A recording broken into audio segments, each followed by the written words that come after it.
그래서 11장 공부하겠습니다. 함께 상고하겠습니다. 그림을 보니까 누가 생각납니까? 예? 예, 나사로. 나사로입니까? 요한복음 11장에는 그 예수님께서 이 땅에 계실 동안에 가장 사랑했던 가정이 누구 가정이냐? 바로 나사로 가정이죠.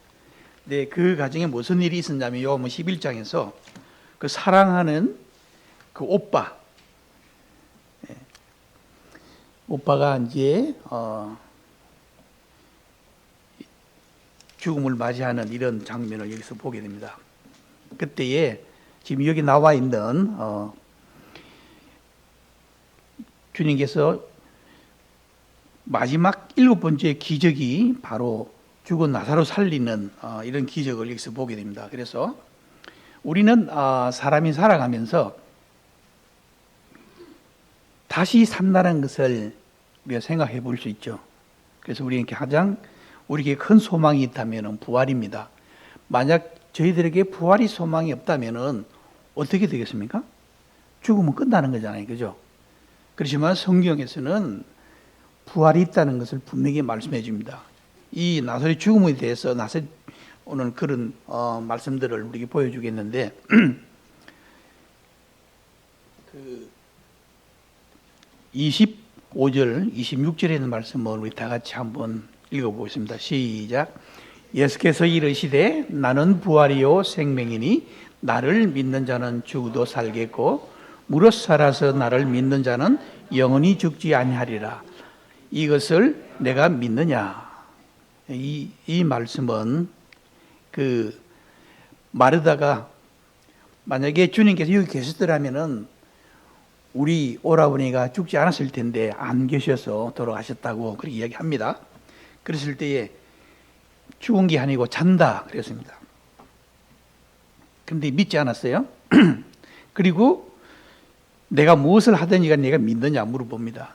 그래서 내가 너 아버지를 너 오라버니는 살리겠다 그랬는데 마지막 날에 다시 살아나는 것을 믿는다고 아니라고 지금 내가 내게 이야기하노니 너 오라버니는 이제 살 것이다. 그러면서 이 말씀을 하는 거예요. 나는 부활이요 생명이니 나를 믿는 자는 죽어도 살겠고 무릇 살아서 나를 믿는 영원히 죽지 아니라는 것을 우리는 믿어야 할 것입니다. 굉장히 중요한 말씀이죠. 오늘 여기 보면은 이 구원이라는 것은 죽음으로부터 부활하여 생명을 얻는 것을 묘사하고 있음을 보게 됩니다. 이 나사로는 7가지 면에서 우리 구원을 상징하고 있는 것을 볼 수 있습니다. 나사로는 죽었잖아요. 그죠? 완전히. 그리고 부패하였습니다. 그리고 그런 나사로를 주님께서 이렇게 씌웠잖아요. 생명을 받습니다. 그리고 배로 꽁꽁 묶여져 있는 이 배옷을 다 풀어가지고 매입에서 풀려나는 것을 보게 됩니다. 그리고 살아난 나사로는 앞으로 전개될 내용을 보면은 자기가 부활했다는 것을 유대인들에게 전하는 그런 모습을 보게 됩니다. 또 그로 인해 가지고 핍박받는 일이 일어나게 돼 있어요. 그리고 그는 우리 주님과 가장 친구했던 그 사실들을 여기서 보게 됩니다. 이러한 내용들을 오늘 살펴보기를 원합니다. 자, 그는 죽었다 그랬잖아요. 그죠? 구원받지 못한 사람은 병들어 있는 것이 아니라 영적으로 죽은 상태를 말합니다. 그런데 우리는 다 죽은 자들이라고 말씀하잖아요. 그런데 처음 이런 말씀을 전하면은 안 믿는 사람들은 내가 엄연히 살아있는데 왜 죽었다 그러냐 그렇게 이야기합니다. 그런데 분명히 에베소 2장에서 보면은 허물과 죄를 죽었던 너희를 살리셨다 이렇게 말합니다. 우리는 본래 죽어 있던 자라요. 죄로 말미암아 우리는 죽었다 그랬습니다. 골로새 2장 13절을 보면은 무할례로 죽었던 너희를 살리셨다. 그리고 우리의 모든 죄를 사하셨다. 죄가 간야함으로 말미암아 이미 죽은 상태가 되었던 것을 말하고 있는 걸 보게 됩니다.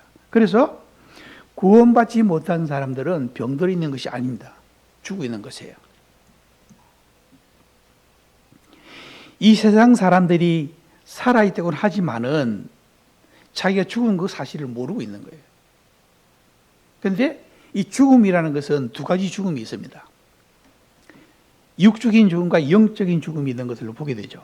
그리고 육적인 죽음이라는 것은 다음 슬라이드 나오겠지만은 몸이 분리되는 것을 말합니다. 그 죽음을 말하죠. 그런데 마태복음 6장 25절에서 보면은 이 세상 사람들이 이 땅에 살아가면서 가장 필요한 것 무엇입니까? 먹을 것. 그 다음에 뭡니까? 입을 것. 먹는 것과 입는 것, 이 세상 사람들이 살 때에 무엇으로 삽니까? 먹어야 살잖아요.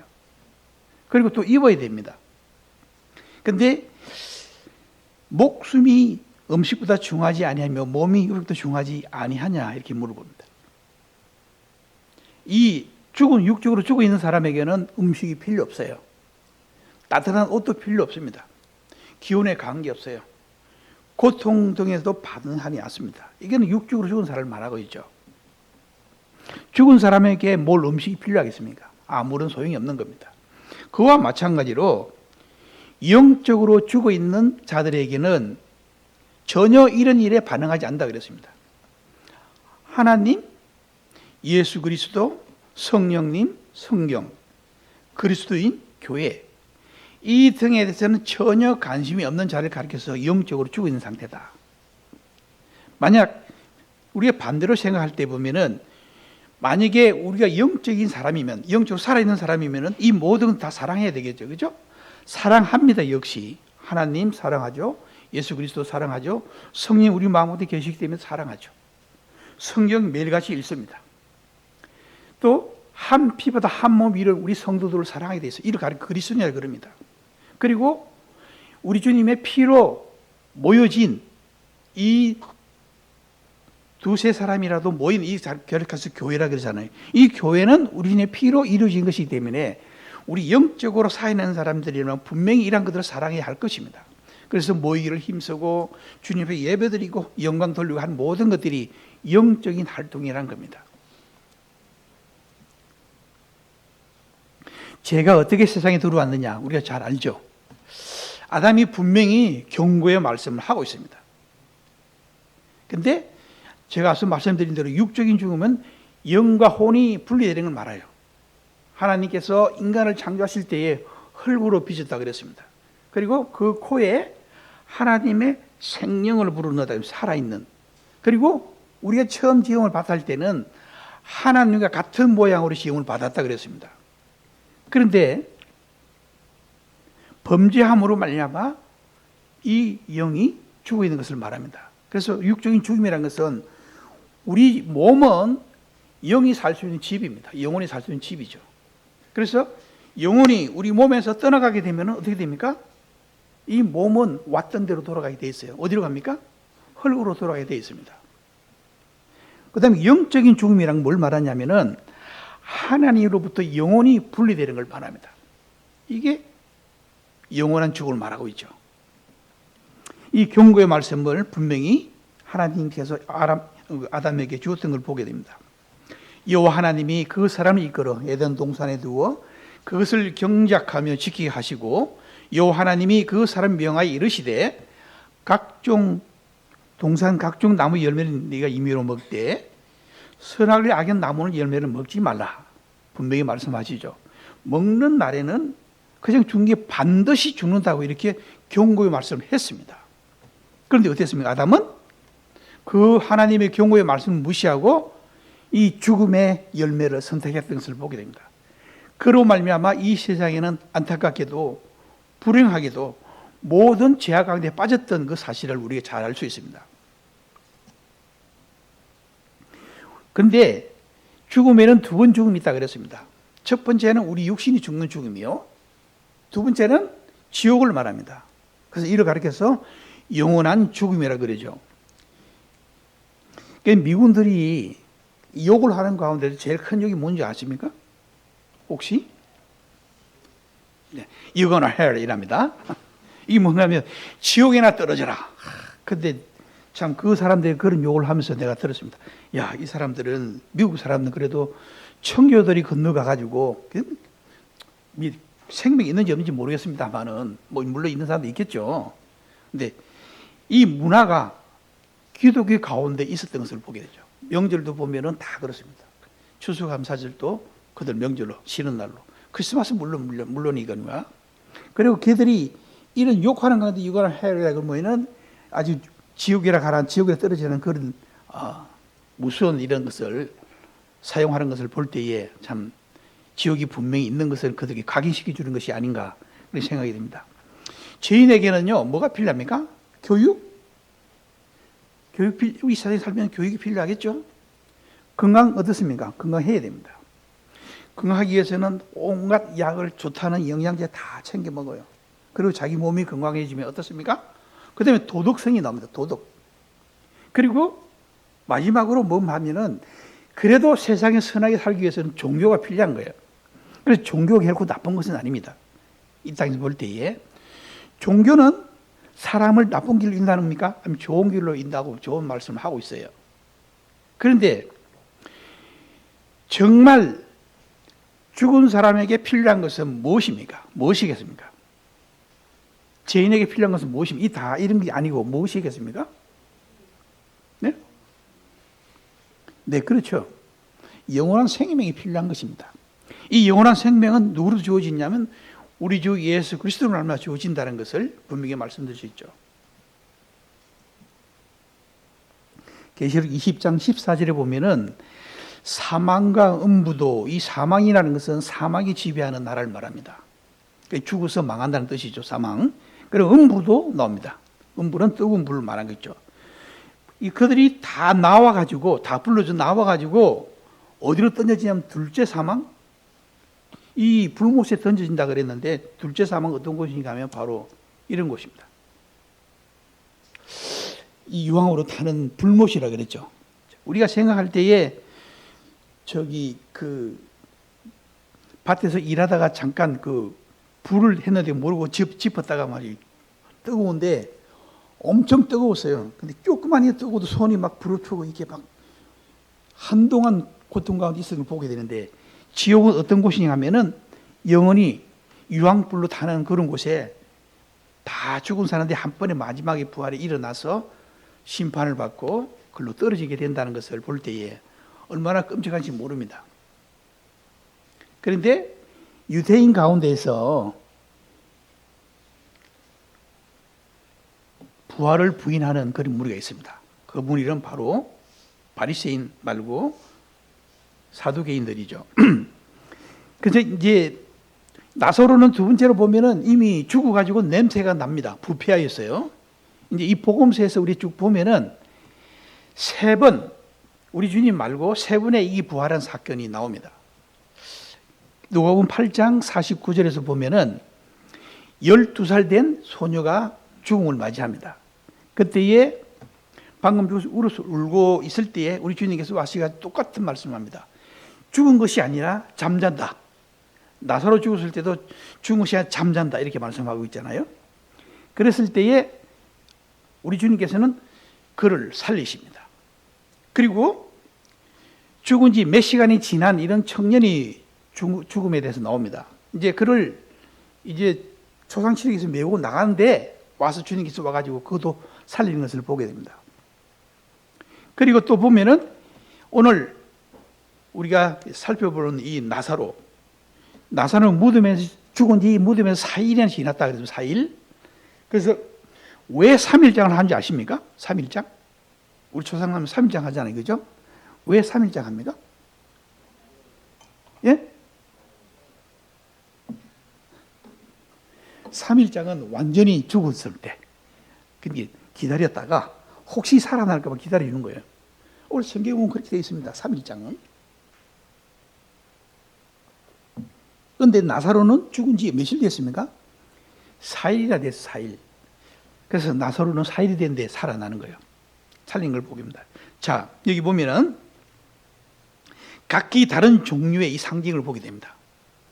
방금 죽은 어린 소녀, 그 다음에 몇 시간 지난 청년, 죽은 나흘이나 된 나사로. 이 무엇을 보면 무엇을 가리킵니까? 어린 소녀는 금방 죽었기 때문에 부패되지 않았어요. 이 청년은 외부적으로 볼 때 시간이 지나게 외부적으로 부패되기 시작합니다. 그죠? 부패되기 시작하죠. 왜? 영혼이 떠나가면은 몸은 부패되게 되어 있습니다. 흙으로 돌아가기 위해서. 그런데 나사로는 어땠습니까? 무덤에 나흘이나 있었기 때문에 무덤에 냄새가 많이 나요. 부패된 것이 분명히 들 보입니다. 자, 무엇을 말합니까, 여기서? 요점은 뭡니까? 요점. 이 세 가지의 공통점, 무엇입니까? 다 모두가 죽었다는 사실입니다. 누가 더 많이 죽고 있고 그게 아니에요. 다 죽었다는 사실입니다. 그럼 차이점은 뭐가 차이점이겠습니까? 차이점은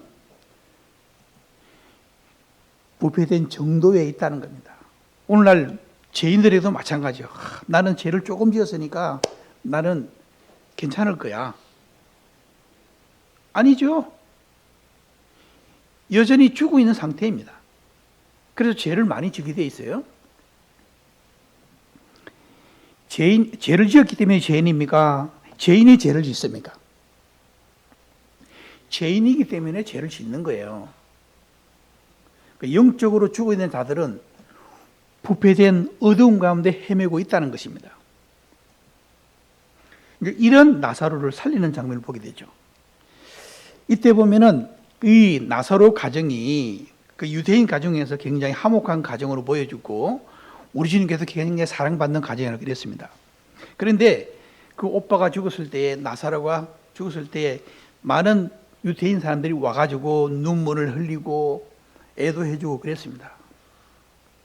우리 초상집에 가서 우리 성도들이 할 수 있는, 사람들이 할 수 있는 일은 뭡니까? 같이 애도해주고 울어주고 슬퍼해주고 위로해주고 그거밖에 없어요. 이 사람이 할 수 있는 일밖에 없습니다.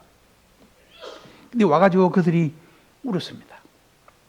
물론 우리 주님도 심령의 비통함을 느끼다 그랬습니다. 그런데 그들이 고작 울어주고 한다고 해서 생명이 살아납니까? 아닙니다. 오로지 우리 주님밖에 생명을 줄 수밖에 없던 것을 분명히 말씀해 주죠. 종교는 도덕적으로 필요할지 몰라도 결코 생명을 주지 못한다는 것을 우리는 알 수 있습니다. 예수님께서는 그들에게 어떻게 생명을 주시는가 하면은 하나님의 말씀으로 그들을 살리신 것을 보게 됩니다. 제가 요한복음 5장 24, 25절의 말씀을 굉장히 좋아합니다. 저도 이 말씀을 통해서 구원받았기 때문에 우리 같이 한번 읽어보겠습니다. 시작. 내가 진실로 진실로 너희에게 이르노니 내 말을 듣고 또 나 보내시는 믿는 자는 영생을 얻었고 심판에 이르지 아니하나니 사망에서 생명으로 옮겼느니라. 진실로 진실로 너희에게 이르노니 죽은 자들이 하나님의 아들의 음성을 들을 때가 오나니 곧 이때라. 듣는 자는 살아나리라.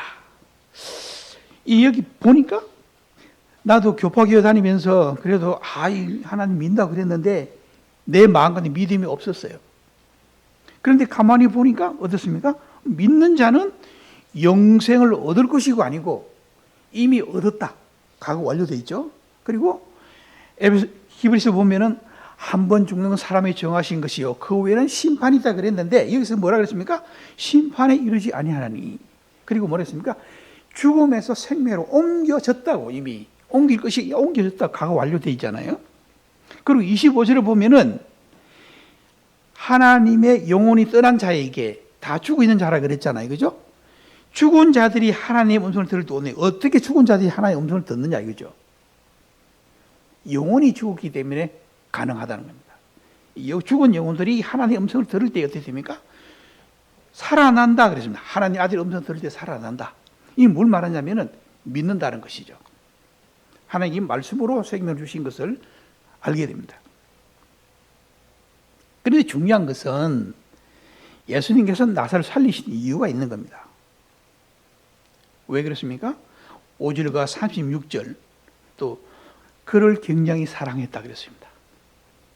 그리고 4절에서는 하나님께 영광을 돌려드리기 위해서 그를 살리셨다고 이렇게 말씀하고 있는 걸 보게 됩니다. 이건 우리에게 말하고 있습니다. 우리가 구원을 받은 것은 우리가 하나님을 사랑한 것이 아니고 예수님께서 먼저 저희를 사랑해 주시다 그랬습니다. 그래서 우리를 구원하신 거예요. 구원하시되 그냥 구원한 게 아니라 자기의 목숨을 내주고 대가를 충분히 지급하고 우리를 살리셨다는 겁니다. 왜? 사랑했기 때문에.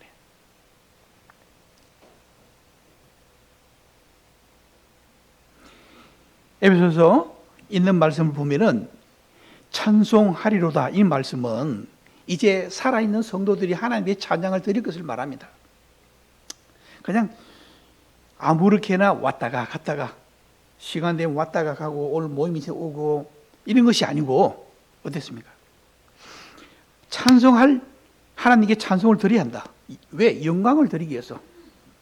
그리고 5장에 2장 5절에 보면은 허물로 죽은 우리를 살리셨다 그랬습니다. 허물로 죽은, 우리는 죄와 허물밖에 없는 저희들을 그저 값없이 사랑해 주시기 때문에 우리를 살리셨다는 겁니다. 그래서 구원은 규범이 아닙니다. 생명임을 분명히 말씀해 주고 있죠.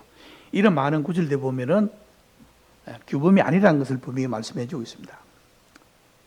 아들을 믿는 자에게 영생이 있고 아들이 순종하지 아니한 자는 영생을 보지 못하고 뭐라 했습니까? 도리어 하나님의 진노가 그 위에 머물러 있다는 사실을 기록하시기 바랍니다. 다음에 이제 아마 그 유태의 그 문화가 우리 한국에서 많이 본받은 것 같아요. 우리 만약 사람이 죽으면 어떻게 합니까? 영원한다 그러잖아요, 그죠? 뭐로 동요맵니까? 네? 배옷을 입히잖아요, 배옷, 그죠? 배옷 입히고 머리부터 꽁꽁 싸서 완전히 싸매가지고 살도 묶어가지고 꼼짝 못하게 묶어놓고, 그죠?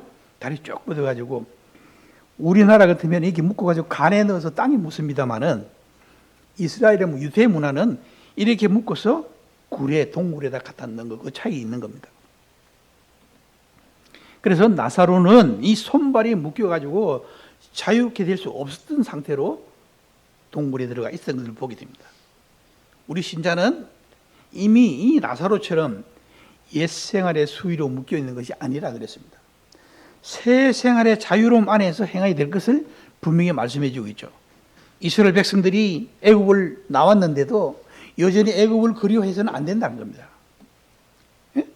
우리가 구원받기 전에 세상을 즐겨하고 세상에서 즐거움을 누렸다면은 또다시 그를 쳐다본다면 어떻게 되겠습니까? 그래 생활해서는 아니 되겠죠.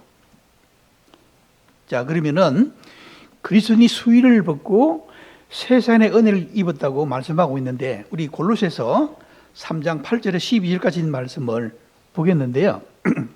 한 절씩 교독하겠습니다. 우리 형제님 한 절, 그다음에 자민 한 절. 자, 형제부터 먼저 읽겠습니다. 시작.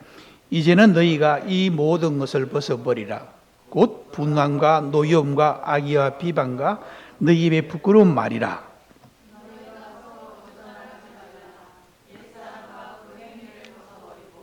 새 사람을 입었으니 이는 자기를 창조하신 이 형상을 따라 지식에 새롭게 하심을 입은 자니라.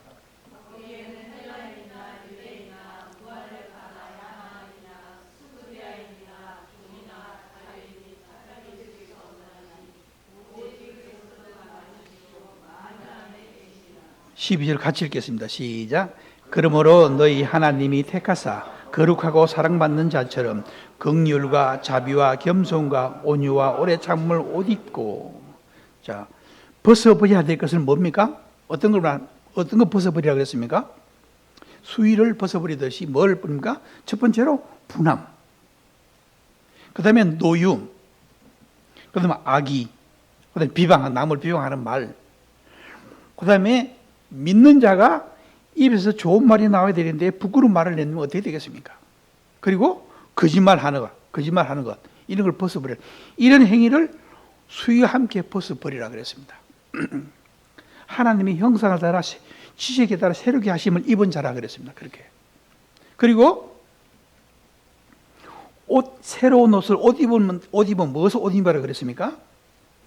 긍휼, 자비, 겸손, 온유, 오래 참음을 옷 입고, 이런 것들을 옷 입어라 그랬습니다. 한마디로 말씀드린다면은 우리는 하나님의 새로운 옷을 입은 자이기 때문에 그에 걸맞는 삶을 살아라는 겁니다.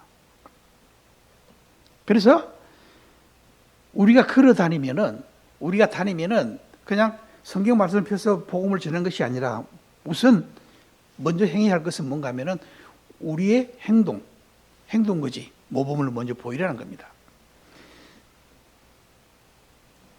이 그리스도인이라는 말이 어디서 나오냐면은 사도행전에 나옵니다. 사도행전에 나오는데 이 시절리안이라 그랬는데 그 로마 황제를 따르는 완전 직속 부하들, 그러니까 직속 부하가 아니고 추종하는 이런 부하들을 통하여서 시절리안이라 그랬습니다. 그에 빗대서 예수 믿는 사람을 가리켜서 크리스찬이 그랬는데, 그리스도인이라 그랬는데, 그걸 말하면은 예수님을 추종하는 자라라고 이렇게 붙여진 이름이 그리스도입니다. 우리가 좋게 이야기하면은 그렇지만은 조금 이상하게 말하면은 예수쟁이라는 뜻입니다. 쉽게 말하면은. 그러면 우리는 예수쟁이면은 예수쟁이처럼 살아라는 겁니다. 예수님처럼 살아라는 거예요. 우리의 모든 행동 거지가 그렇게 되어야 될 것을 말씀해 주고 있죠. 그리고 난 다음에 말씀을 펴서 보여주면은 그냥 무조건 성경을 펴는 것보다 낫겠죠. 그 다음에 이 나사로는 살아난 후에 엄청난 일을 했습니다. 그 지역에 완전 무리를 빚어놨어요. 이때 당시 상황을 살펴보면은 유대인들 중에서도 제사장들, 그때 권세를 잡은 자리 제사장들입니다. 그 제사장들은 보면은 바리새인들, 사두개인들 이런 사람들이 대부분 차지해요. 요즘 영화 같은 거 가끔 보면은 로마 시대에 나오는 영화 이렇게 나오잖아요, 그죠? 거기 보면은 그 제사장들 옷 입은 것이 나옵니다. 제사장들이 그들이 나와가지고 왕에게도 막 근면을 하고 그 압박하고 이런 모습을 보게 되죠. 그 사람 정치인입니다. 믿는 자가 아니에요, 제사장들이. 근데 이런 자들이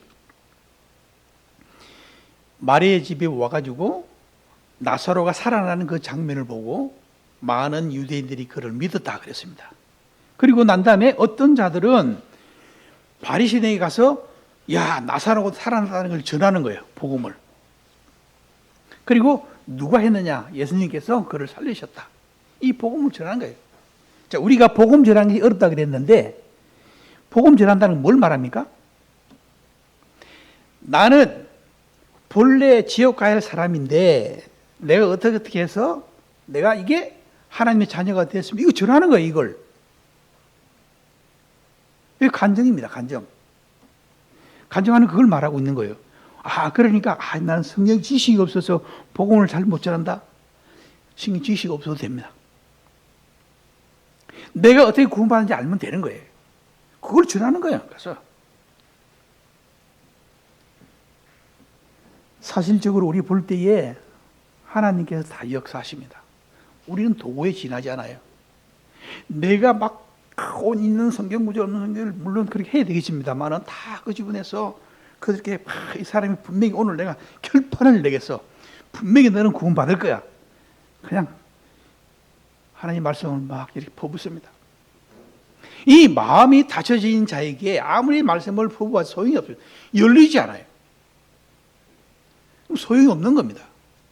그렇지만 그렇게 하지 말라는 겁니까? 아니에요. 해야 됩니다.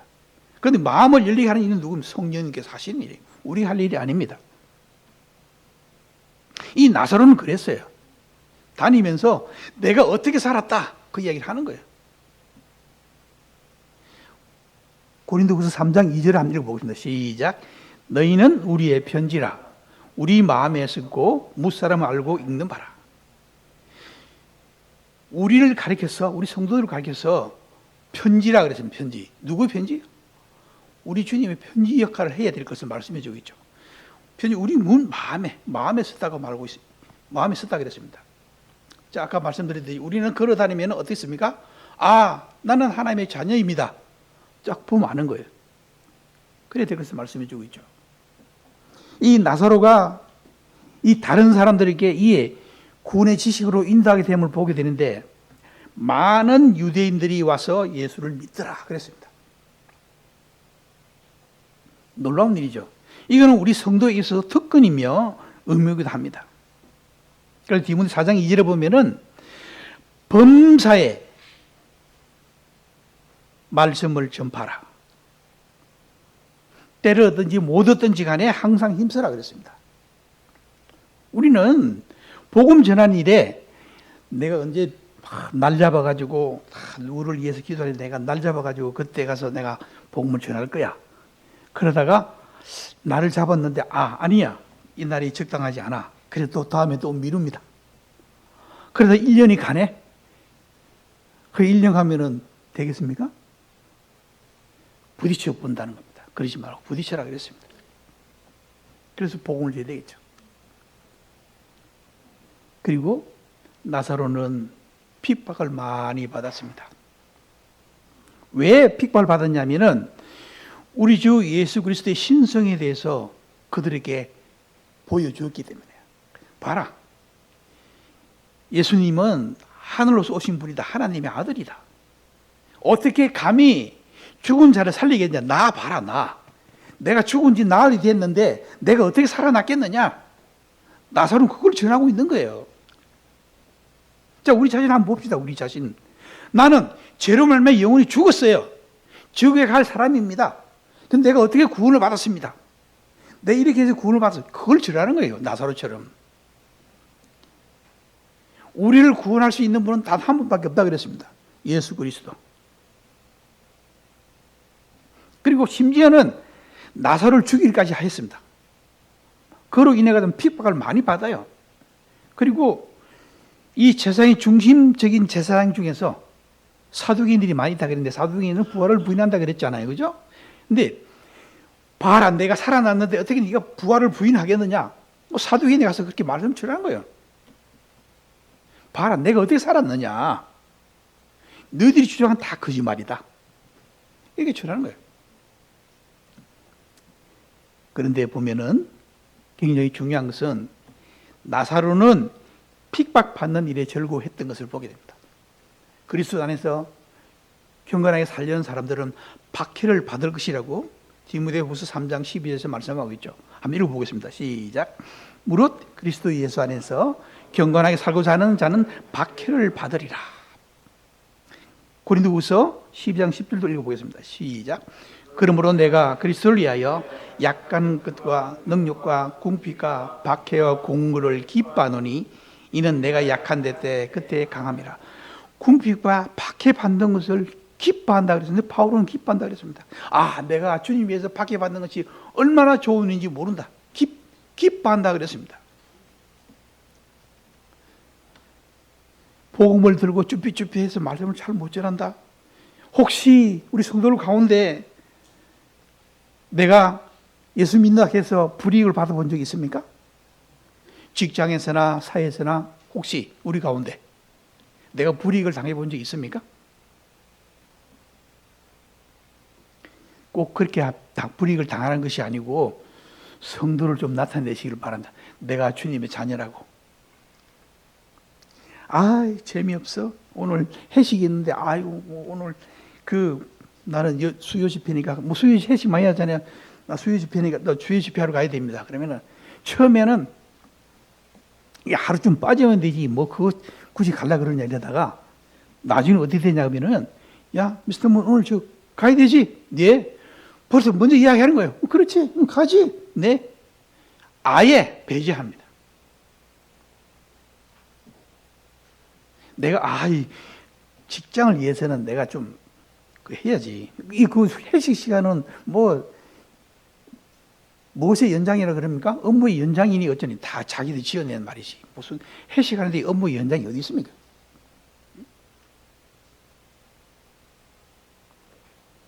그게 한번 이렇게 빠지고 믿는 성도가 한번 빠지게 되면은 다음에 빠져나올 수 없어요. 야 전번에 하지만 이번에 왜 갈라 그러냐. 이러면 곤란하잖아요. 처음부터. 마태복음 5장 10절에 보면은 뭐라 그랬습니까? 같이 읽어봅니다. 시작. 의를 위하여 박해를 받는 자는 복이 있나니 천국이 그들의 것이며. 이 산상수훈에서 주님께서 말씀하십니다. 의를 위하여 박해받는 자는 복이 있다 그랬습니다. 천국은 바로 이런 자들의 것이라고 분명히 말씀하고 있죠. 사랑하는 성도 여러분, 우리는 주님 위해서 박해받는 것을 기뻐해야 할 것입니다. 지금 우리나라에는 이 종교의 자유가 주어지기 때문에 이 박해라는 게 없지만은 초창기에 우리 믿음의 선지들 보면 얼마나 박해를 많이 받았습니까? 목숨을 내놓고 웃으면서 사자 가서 물을 뜯는데도 죽음 얼굴을 보면 어땠습니까? 네로 황제가 예수 믿는 사람들 이 콜레스에 넣어놓고 사자가 풀었을 때에 이 죽음을 보면 다 웃으며 죽거든요. 이 네로 황제가 더 화가 났다 그랬습니다. 왜 그랬을까요? 이제 나는 죽으면 하늘나라 가기 때문에 그만큼 기뻐했던 걸 보게 됩니다. 마지막으로 그는 우리 주 예수 그리스도의 친구였던 사실을 보게 됩니다. 요한복음 12장 2절에 보면은 나사로가 초견에서 함께 앉았던 것을 보게 되죠. 우리 에베소서 5장 2장에 있는 말씀 다시 한번 읽어보겠습니다. 시작. 허물로 죽은 우리를 그리스도 함께 살리셨고 너희는 은혜로 구원을 받은 것이라. 또 함께 일으키사 그리스도 예수 안에서 함께 하늘에 앉으시니. 우리는 예수 그리스도 함께 하늘에 앉히신다고 말씀하고 있는 걸 보게 됩니다. 이 얼마나 놀라운 일입니까? 이 나사로가 주님과 함께 앉았던 것을 보게 되죠. 그럼 우리는 어떻게 됩니까? 이제 예수 안에서 함께 앉힌다, 하늘에 앉힌다는 것을 분명히 말씀해 주고 있습니다.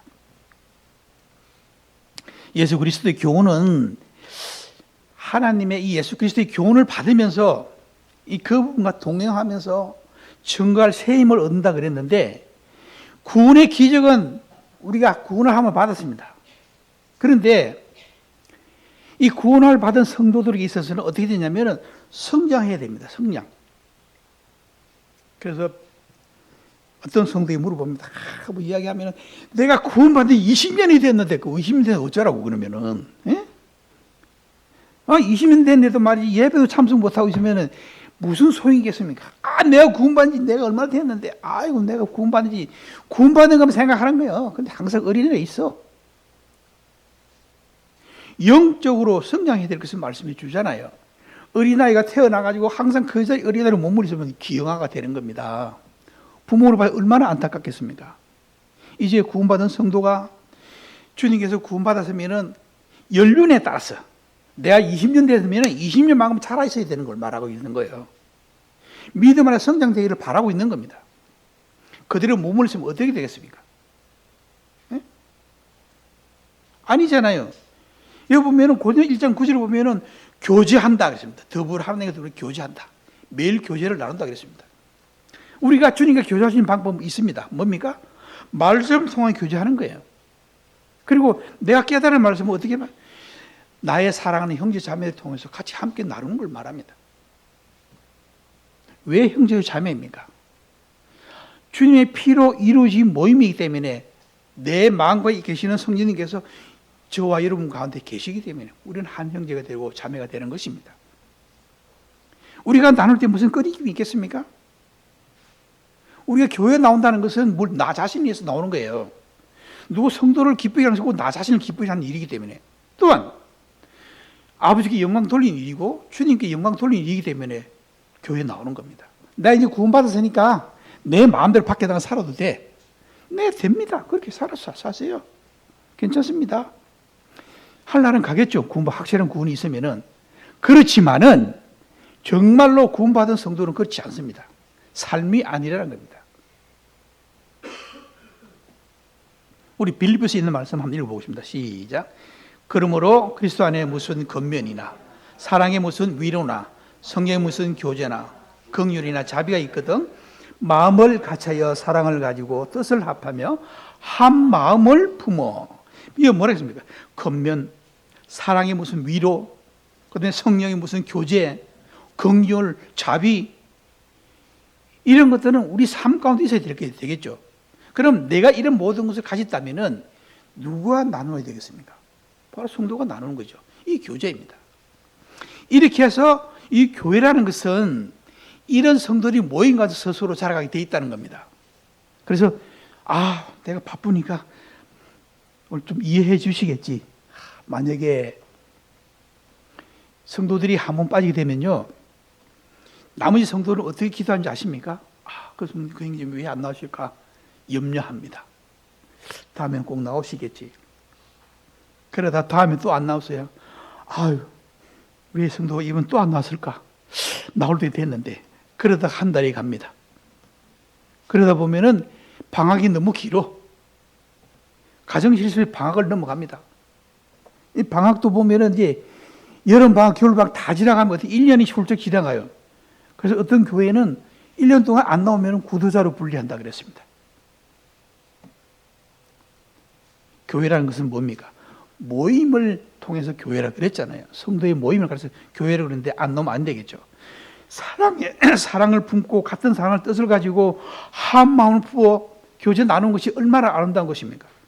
우리 성도들이 우리 밖에서 생활하면서 힘들고 이런 것들을 교회에 와서 성도들과 나누면서 마음의 위로를 받는 것이 얼마나 중요한 것을 말씀해 주고 있죠. 베다니에 온 가족이 행했던 것을 보게 됩니다. 마리아는 어땠습니까? 예수님 발치 앉아가지고 말씀을 경청했어요. 그리고 마르다는 어땠습니까? 주님께 무엇을 바치기 위해서 봉사일을 했습니다. 자, 여러분, 마리아하고 마르다하고 어느 걸 택하겠습니까? 여러분들이 만약에 택한다면 나는 마리아 좋다. 마리아 택하겠다. 네. 그럼 나는 마르다. 나는 마르다 하겠다. 마르다는 다 싫은가 봐. 이건 누구를 나누는 것이 아니에요. 마리아가 마르다 나누는 게 아니고 우리 성도에게 다 가져야 될 것입니다. 주님의 말씀을 경청하고 또 주님을 사랑하고 나서처럼 간정하고 누구 선택하는 게 아닙니다. 이 세 가지 신뢰 말씀드리면은 예배는 마리아를, 봉사는 마르다를, 나서는 행함을 나타내는 겁니다. 우리가 일주일 동안 살아가면서 예배를 준비하는 거예요. 우리 삶 가운데서. 봉사는 어떻게 되냐면은 처음에 마르다가 이 봉사할 때에 4명, 그러니까 오빠 말고 동생하고 예수님하고 나사로 4명 위해서 막 준비했는데 이제 뒤에 12장에서 보면은 40명에 대한 준비를 합니다. 처음에 마리아 할 때는 불평불만했어요. 왜 동생이 저기 앉아서 나를 안 도와주게 합니까? 주님 좀 도와주게 하십시오. 불평했는데 그 뒤에 가서는 기쁜 마음을 했던 걸 보게 됩니다. 이 봉사는 그렇습니다. 하면 할수록 기쁜 마음이 생긴다는 거예요. 그래서 저는 우리 자매님들의 봉사가 얼마나 귀한지 모릅니다. 상급이 아마 우리 형제보다 더 클 거예요. 예? 굉장히 중요한 일입니다. 결론적으로 말씀드리면은 한번 읽어볼까요? 시작. 이 기적의 또 다른 의미는 주님께서 그의 교회 본향으로 데려가시는 날을 예시하는 것이다. 마리아와 마르다는 예수 그리스도 안에서 살아있는 성도이며 나사는 잠들어 있는 성도를 말한다. 이제 예수님께서 오셨어요. 마리아 마르다는 예수님 맞으러 나오듯 살아있는 성도들은 공중에서 예수 그리스도를 만날 것이다. 나사를 불러낼 때에 나사로는 큰 소리 위에 불러졌는데 예수님 오실 때에도 천사장의 나팔과 호령으로 공중에 오실 때에 우리 성도들이 다 들림을 받는 것을 말씀해 주고 있죠. 이 피조물에 탄식하며 마지막 구속의 날을 기다리겠다 그랬습니다.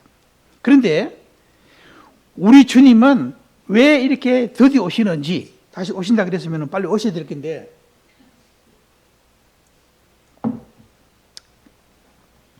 여러분 어떻게 생각하십니까?